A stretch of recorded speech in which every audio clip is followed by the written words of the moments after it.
malaman nyo na ang isipan ko'y gulong-gulo. Nagtatanong kung susundan ko siya, dahil ang puso ko ay nabihag nga. Alam mo bang minamahal ko siya, at tunay ang aking nadarama.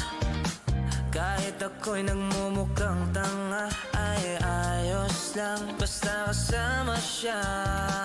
Kahit sabihin pa ng iba, nababaliw na akong talaga. Kahit merong ibang nagcha-cha-cha, nagrurumba, nagsasalsa. Pwedeng sabihin nyo to sa kanya, ang puso ko'y nahihirapan na. Ano pa bang pwede kong gawin na